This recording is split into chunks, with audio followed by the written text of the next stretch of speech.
1975, Maplewood. Ils vont mettre ma lettre dans une capsule temporelle pendant 50 ans. T'imagines ça, Puff? J'espère qu'elle pourra inspirer les futurs adolescents. Ah non, ils ont découvert? Samantha, ouvre cette porte tout de suite. Puff, viens ici. T'es où? On te trouvera dans tous les cas. Présent, Maplewood. Salut, je m'appelle Louise. J'ai 2 sœurs et elles s'appellent Louise aussi. Enfin, en quelque sorte. Louise est le 2e prénom que notre mère nous a donné à toutes les 3. Donc, techniquement, je m'appelle Marie-Louise Gold. Voici Agnès Louise Gold. Et voici Jane Louise Gold. À l'époque, on était une équipe. Les 3 Louise. 3 exemplaires du même petit univers. Quand on avait 7 ans, nos parents se sont séparés. Papa a déménagé en Californie et a commencé une école de plongée. Et maman est restée avec nous à Maplewood. Une petite ville où la vie bougeait lentement et tranquillement. Et même si notre famille s'est un peu fissurée comme de la vieille porcelaine quand papa est parti, on était toujours vraiment heureuses. On s'éclaboussait dans un bain moussant. On faisait des cupcakes ensemble. Ensemble, on a aussi construit un petit modèle de notre maison. De temps en temps, maman utilisait notre 2e prénom, Louise, et on y répondait toutes les 3 ensemble. Non, je voulais dire l'autre Louise. Et on éclatait de rire si fort qu'on avait l'impression que les murs rigolaient avec nous. C'est devenu notre petite blague de famille. Un jour, j'ai fini par lui demander pourquoi elle nous avait donné le même 2e prénom à toutes les 3. J'ai toujours aimé le prénom Louise. Ce nom sonne si doux, comme de la musique. J'aurais bien aimé que ce soit mon nom. Mais ton nom, April, est aussi beau. Et puis t'as cette jolie tache de naissance. Elle ressemble à un petit cœur. Merci Marie, t'es tellement mignonne. Et puis l'enfance s'est terminée. Mes sœurs et moi, nous avons fini par grandir différemment. On se parlait à peine, comme si ce lien spécial qu'on avait pu partager avait tout simplement disparu. Et la maison de poupée à moitié finie ramassait de la poussière dans le grenier, tout comme les rêves qu'on avait laissés derrière nous. Agnès s'est transformée en une reine sarcastique du chaos. Elle voulait un tatouage et elle rêvait de faire du saut à l'élastique. Mais bien sûr, maman était contre. Elle se disputait presque tous les jours. Tu essaies de me donner une crise cardiaque? T'es complètement déconnecté. Je vais déménager chez papa en Californie le mois prochain. Je n'aurai pas à signaler chacun de mes mouvements là-bas au moins. Quoi? Non, je refuse. Tu refuses tout ce qui est amusant. Tu ferais mieux de t'y faire, j'ai déjà pris ma décision. Jane est devenue très indépendante et ambitieuse. Elle s'est inscrite à un programme d'échange international pour passer 1 an en Europe. Naturellement, maman n'était pas ravie. Alors tu me quittes aussi? Je veux vraiment vivre ma vie, pas rester coincée dans cette ville pour toujours comme une pub des années 90. Je suppose que j'étais la seule parmi nous, les sœurs, qui n'a jamais vraiment changé par rapport à quand on était petite. Ça faisait mal de voir maman si triste alors que notre famille s'effondrait. Elle enseignait l'histoire à l'école. Et dernièrement, quand elle rentrait à la maison, elle était sombre, obscurie, comme une ampoule qui n'était pas loin de s'éteindre. Maman, ça va? Juste une journée compliquée. Quelqu'un s'en prend à moi. Ils ont griffonné ma voiture avec de la craie et ont laissé un mot menaçant sur le pare-brise. Quoi? C'est reparti, un autre épisode du drame de Maman la victime. Maman, c'est ridicule. T'essaies juste de nous faire culpabiliser pour qu'on ne déménage pas. Même si mes sœurs ne la croyaient pas, j'ai vu une vraie terreur dans les yeux de maman. Maman, réfléchis. Est-ce que tu t'es pris la tête avec quelqu'un dernièrement? Je ne sais pas, tout était plutôt normal. Allez, Marie, elle se joue de toi. Exactement, t'es trop gentille. Tout le monde sait comment t'utiliser. Mes sœurs ont pris ma gentillesse pour de la faiblesse. Je ne savais pas comment être autrement. Un jour, les autorités locales ont décidé d'organiser un événement spécial et d'ouvrir une capsule temporelle scellée par des étudiants de Maplewood. Il y a un demi-siècle, en 1975. L'idée était grandiose et réconfortante. Ces enfants avaient écrit des lettres à l'avenir, parlant de leurs espoirs, de leurs rêves et de leurs aspirations. Et maintenant, n'importe qui pouvait choisir l'une de ces lettres et essayer de réaliser le rêve de son auteur. Très bien, alors, qui veut choisir la première lettre? Monsieur, j'aimerais essayer. Je croyais vraiment que ça m'aiderait à trouver mon propre chemin, tout comme Agnès et Jane. J'ai tendu la main à l'aveugle, j'ai sorti une enveloppe jaunie et j'ai lu le nom dessus. Samantha Wilson, 15 ans. J'ai lu la lettre à la maison et j'ai soudainement senti cette étrange connexion avec la fille du passé, comme un fil invisible tendu entre nous à travers les décennies. Samantha rayonnait de gentillesse. Elle avait demandé aux générations futures de garder la ville verte et de faire de bonnes choses juste pour le plaisir. Elle avait également partagé son rêve, déménager à San Francisco et devenir auteur pour enfants. À la fin, j'ai vu une phrase profondément troublante. J'espère qu'ils ne me briseront pas. Malgré cette dernière phrase, son message m'a laissé profondément émue et inspirée. Je suis descendue et j'ai tout dit à mes sœurs. Avant que vous ne partiez chacune sur vos chemins, on pourrait au moins essayer de faire les choses de la liste de Samantha. J'ai des courses à faire pour la Californie. Et je dois réviser mon français. C'est notre chance pour faire en sorte qu'on partage quelque chose, même si ce n'est que pour un instant. Puis bon, c'est quand la prochaine fois qu'on sera tout ensemble? Après y avoir réfléchi, elles ont fini par accepter. D'accord, une dernière aventure ensemble. Ne t'attends pas à ce que je sois gentille. Maman était soulagée de revoir ses filles ensemble. Mais quelques instants plus tard, ce regard anxieux est réapparu. Quelque chose ne va pas? Je sais juste pas qui essaie de ruiner ma vie. Aujourd'hui, quelqu'un a crevé mon pneu à une station-service. Heureusement que j'avais un pneu de rechange dans le coffre. Si quelqu'un veut vraiment s'en prendre à toi, pourquoi tu n'appelles pas la police? Ou ça ne se passe que dans ta tête? Agnès, Je suis juste honnête, Marie. Si tu continues à te faire entraîner dans les drames de maman, tu resteras coincée ici. Malgré la tension, on a toutes les trois commencé à cocher la liste des bonnes actions de Samantha. Et pour être honnête, c'était pas facile au début. Quand on est venu réparer le Porsche de Mademoiselle Jolie, Agnès n'a pas pu s'empêcher de faire des commentaires sournois à la vieille voisine. Est-ce que vous avez vraiment encore besoin de ce Porsche? Peut-être qu'une maison de retraite vous conviendrait mieux?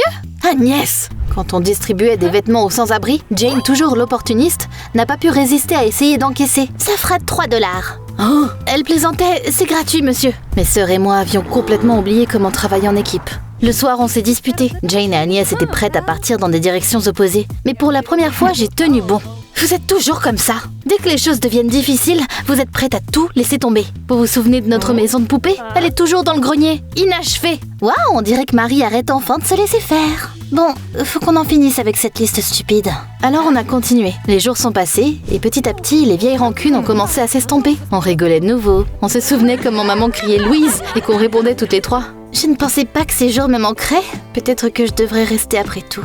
J'étais tellement reconnaissante pour la lettre de Samantha. C'était comme si elle avait réparé notre famille fracturée. Et puis ça m'a frappée. Je voulais savoir à quoi ressemblait Samantha. Du coup, je suis allée aux archives de l'école et j'ai déterré l'album photo de 1975. À l'intérieur, il y avait une chronique photographique de la vie des étudiants. J'ai fini par trouver une photo intitulée Samantha Wilson. J'ai tout de suite su que c'était quelqu'un de spécial. Son sourire chaleureux semblait tout illuminer autour d'elle. Samantha était dans beaucoup de photos de groupe, avec des amis, à des foires scolaires, dans le club de théâtre. Tout le monde l'adorait. C'est là que la partie étrange a commencé. Samantha n'était pas dans les albums de 76 ou 77. Pas de photos, pas de liste d'événements, pas de notes de fin d'études, rien. C'était comme si elle avait disparu juste après l'année où elle avait enterré la capsule temporelle. Un frisson m'a traversée. Et s'il lui était arrivé quelque chose de terrible après 1975 ? Quand je suis rentrée à la maison, j'ai partagé mes soupçons avec mes sœurs. Peut-être qu'elle a juste déménagé quelque part. Mais je n'arrivais pas à me débarrasser du sentiment que quelque chose n'allait pas. Cette phrase obsédante de sa lettre, « J'espère qu'ils ne me briseront pas », n'arrêtait pas de résonner dans mon esprit. Je suis donc retournée à l'école et j'ai regardé l'album de 1975 une fois de plus. Il n'y avait pas les adresses des élèves, mais j'ai reconnu l'une des camarades de classe de Samantha. C'est Miss Jolie. On a réparé son Porsche il y a pas longtemps. Je me suis arrêtée chez ma voisine et je lui ai demandé si elle se souvenait de son ancienne camarade de classe, Samantha Wilson. Oh Marie, c'était il y a si longtemps. Je me souviens que Samantha était une fille tellement sympathique, mais 1 an plus tard, quelque chose a changé. C'était comme si elle était devenue une personne différente. Elle a arrêté de participer aux événements scolaires, elle ne se posait plus pour les photos et elle s'est renfermée sur elle-même. Quelque chose l'avait brisée. Mais qu'est-ce qui lui était arrivé après 1975 ? Heureusement pour moi, Mademoiselle Jolie s'est souvenue de l'ancienne adresse de Samantha. Mais d'autres personnes vivaient là depuis des années. Je suis désolée et je cherchais Samantha Wilson. J'espère qu'elle a déménagé à San Francisco. Tu sais, on a acheté cette maison à cette Samantha il y a environ 16 ans. Elle a laissé sa nouvelle adresse au cas où on devait transférer du courrier. Attends 1 minute. Quelques minutes plus tard, il m'a apporté le mot avec l'adresse. Je l'ai montré à mes sœurs quand je suis rentrée à la maison. C'est dans la ville voisine, à seulement 1 heure de route. Samantha a plus de 60 ans. Pourquoi voudrais-tu rencontrer une vieille dame? Je veux savoir ce qui s'est passé dans sa vie après 1975. T'es trop bizarre, Marie, mais t'es notre bizarre à nous. Jane et Agnès ont accepté de venir avec moi. On a acheté des billets de bus et on est parti. La maison de Samantha était dans un état négligé et minable. Une femme âgée avec un regard hostile a ouvert la porte. Qu'est-ce que vous voulez? Bonjour, madame. Vous êtes Samantha Wilson? Qu'est-ce que ça peut te faire? Je me suis présentée et j'ai expliqué que j'avais lu sa lettre. Celle que Samantha avait scellée à l'intérieur de la capsule temporelle, il y a 50 ans. Mes sœurs et moi avons complété votre liste de bonnes actions. Quelle perte de temps. Quoi? Mais vous disiez toujours faire le bien. J'étais une idiote à l'époque. Les choses ont changé, partez maintenant. Je n'arrivais pas à croire que cette vieille dame manivait la mère et la brillante et pleine d'espoir de la lettre était la même personne. Allez, Marie, elle a clairement perdu la tête. Mais je me suis figée parce que j'ai remarqué une tache de naissance sur la clavicule de Samantha qui avait la forme d'un cœur. Ma mère a exactement la même tache de naissance. Et alors? Elle nous a dit que notre grand-mère était décédée il y a longtemps, mais elle avait aussi une marque en forme de cœur sur sa clavicule. Avez-vous une fille prénommée April? J'ai une fille qui s'appelait Louise. On a arrêté de parler il y a des années. Elle a même changé de nom juste pour couper les ponts avec moi. J'ai fait une dernière tentative pour renouer avec elle quand elle a eu des triplés, mais ça n'a pas marché. Après ça, j'ai vendu la maison et j'ai emménagé ici. Agnès et Jane se sont regardées incrédules et j'ai senti des larmes me couper le souffle. Et c'est nous les triplés en question. On est des petites filles, Samantha.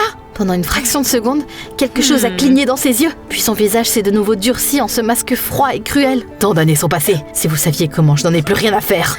Sortez d'ici. Mais qu'est-ce qui t'est arrivé après 1975 ? Allez Marie, elle ne vaut pas la peine de pleurer. On est rentré à la maison en se sentant comme 3 citrons pressés. Mes sœurs étaient furieuses et j'étais tellement blessée que je ressentais plus rien du tout. Puis maman est venue nous voir avec un mot et un regard effrayé sur son visage. Quelqu'un me menace encore.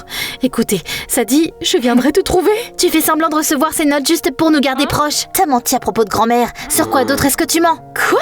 On a trouvé grand-mère. Il s'avère que ton vrai nom est Louise. Qu'est-ce qu'il y a d'autre que tu nous as pas dit? Les filles, Ne t'embête pas. On s'en fiche maintenant. Je pars pour l'Europe. Agnès part en Californie. Et tu peux rester ici et continuer à t'inventer encore plus de mensonges. Maman m'a regardée avec une supplication silencieuse dans les yeux, me suppliant de prendre son parti. Mais quelque chose en moi avait perdu son étincelle. Soudainement, toute la maison a vibré avec le fracas du verre brisé. C'était quoi ça? Quelqu'un vient d'entrer par effraction. Avant même qu'on puisse comprendre ce qui se passait, un homme furieux est rentré. Ses yeux brûlaient de colère et ses poings étaient en boule, comme s'il était prêt à frapper. Avril, tu vas payer! Tout s'est passé si vite, trop vite. On s'est figé de peur, puis il s'est jeté sur elle. À ce moment-là, on s'est rendu compte qu'il fallait agir. Agnès a balancé un tabouret de cuisine vers le gars. J'ai ouvert la porte du placard et maman et Jane ont poussé le fou à l'intérieur. Tu t'es pris à la mauvaise famille, mon gars. J'ai appelé la police et au moment où les flics sont arrivés et ont menotté ce fou, on a enfin eu l'impression de pouvoir pousser un soupir de soulagement. Maman a parlé à l'un des officiers, puis elle est venue nous voir. Maintenant, je comprends mieux. C'est le père d'un de mes élèves. Il y a un mois, j'ai remarqué des bleus sur le garçon et je l'ai signalé au service à l'enfance. Ils l'ont enlevé à cet homme violent. Et là, il était venu pour se venger. Donc toutes ces menaces étaient réelles? Si on n'avait pas été là, ça aurait pu être très mauvais. Je suis désolée si on ne t'a pas cru. Peut-être que je le mérite. Je suis désolée d'avoir menti à propos de votre grand-mère. Ma mère a toujours été une personne compliquée et contrôlante. Elle ne m'a jamais laissé étudier la musique. Elle n'a pas voulu me laisser épouser le garçon que j'aimais. Finalement, j'ai réalisé que je ne la voulais plus dans ma vie. J'ai changé de nom et j'ai fermé la porte sur tout ce qui était derrière moi. Je me sentais tellement mal pour maman, comme si quelqu'un m'avait rouvert une vieille blessure à la poitrine. Je suis vraiment désolée. On s'en est sortis aujourd'hui parce qu'on est restés ensemble. Peut-être qu'on ne devrait pas partir après tout. On a essayé d'oublier l'attaque et tout ce qui nous avait pesé ces derniers temps. Et puis, sorti de nulle part, quelqu'un a frappé notre porte. Maman est sortie sur le porche et s'est figée. Grand-mère nous regardait en silence, ses yeux pleins de culpabilité. Elle n'a pas dit un mot, comme si elle ne savait pas par où commencer. Alors j'ai pris les devants. Comment une personne qui voulait tant apporter la bonté dans le monde est-elle devenue si pleine de haine? Ce sont mes parents qui m'ont brisé. Te voilà! Maman, s'il te plaît! On sait tout, t'as postulé à ce concours d'écriture pour enfants. Tu prévois te faufiler à San Francisco sans notre permission? Fille ingrate, on t'a dit non. Tu vas vivre ta vie comme on te le dit. Oublie tes rêves ridicules. Dis que t'as compris, maintenant. Oui, madame, je serai qui vous voulez que je sois. Ils m'ont pris mes rêves. Alors je me suis renfermée sur moi-même. Je suis devenue méchante. C'est comme si la vie que je vivais n'était même pas la mienne. Et j'ai sorti toute cette colère sur les gens que j'aimais. J'ai ruiné la vie de ma fille, écrasé ses rêves de musique. J'ai regardé maman. Elle arrivait à peine à rester debout, pâle comme un fantôme. J'ai réalisé que je répétais les erreurs de ma mère. Les filles, j'ai essayé de vous garder à tout prix. Mais la seule façon de mettre fin à ce cercle vicieux, c'est de vous laisser partir et de vous laisser choisir vos propres chemins. On restera toujours ensemble, même si la vie nous mène dans des directions différentes. Avant que Jane et Agnès ne partent, et si on bouclait quelque chose? Marie a un nouveau plan. Compte sur moi. On s'est réunis dans le salon. 3 sœurs, notre mère et notre grand-mère. 3 générations de femmes qui avaient été séparées depuis si longtemps par des non-dits. On a sorti notre vieille maison de poupée du grenier et on l'a finie ensemble. En les regardant, toutes si différentes, fortes, têtues, j'ai réalisé quelque chose. La famille n'est pas toujours parfaite, mais elle sera toujours là. Même si le lien qui nous unit n'est qu'une minuscule maison de poupée, elle sera toujours la nôtre. Quelques jours plus tard, Jane et Agnès sont parties. Maman et grand-mère ont lentement essayé de se reconnecter, prudemment, un pas à la fois. Maman s'est inscrite à des cours de piano et grand-mère s'est de nouveau assise devant sa vieille machine à écrire. Après tout, les rêves n'ont pas de date d'expiration. Il y a toujours moyen de prendre un nouveau départ. J'ai fait ma propre liste de bonnes actions et j'ai commencé à les cocher. Parce que la gentillesse n'est pas un défaut. C'est mon super pouvoir, mon propre chemin dans la vie.